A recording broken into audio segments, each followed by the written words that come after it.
বছরের একটি শ্রেষ্ঠ মাস এই আষাঢ় মাস। আষাঢ় মাসকে জগন্নাথ দেবীর মাস বলা হয়। এই মাসে অনেক শুভ তিথি এবং পুণ্য লগ্ন রয়েছে।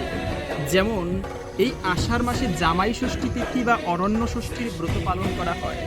ওই দিনে পরিবারের মঙ্গলের জন্য বিশেষ ব্রত করা হয়, ষষ্ঠী দেবীর পুজো করা হয়।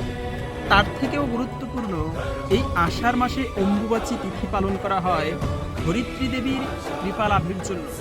বসুমাতার সম্মানার্থে এই অম্বুবাচী তিথি পালন করা হয়।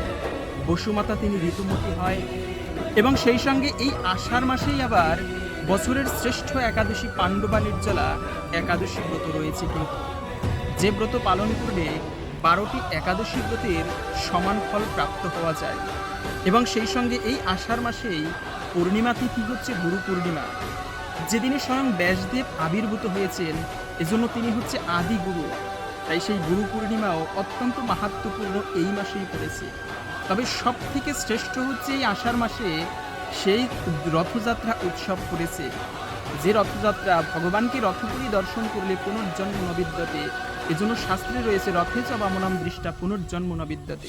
রথপুরী জগন্নাথকে যদি কেউ দর্শন করে তার আর পুনর্জন্ম হয় না। এবং সব থেকে কৃপালু ভগবান এই আষাঢ় মাসের জন্য সব থেকে শ্রেষ্ঠ।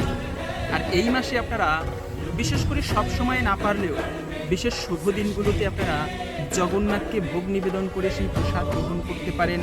এই মাসে ভক্ত সেবা দিতে পারেন, বেশি বেশি হরিনাম জপ করা। বিশেষ করে শুভ দিনগুলিতে জগন্নাথকে ভোগ নিবেদন করে নিজের হাতে আপনি নিজের হাতে রন্ধন করবেন, নিজে ভোগ নিবেদন করবেন। এতে জগন্নাথের বিশেষ কৃপা প্রাপ্ত হওয়া যায় শুধুমাত্র ভোগ নিবেদনের মাধ্যমে। অবশ্যই আপনারা এই মাসটি বিশেষভাবে পালন করতে পারেন, জগন্নাথের কৃপা লাভ হবে। তো ভালো লেগে থাকলে একটি লাইক করে, শেয়ার করে অপরকেও জানিয়ে দিন এবং কমেন্টে জয় জগন্নাথ লিখতে ভুলবেন না।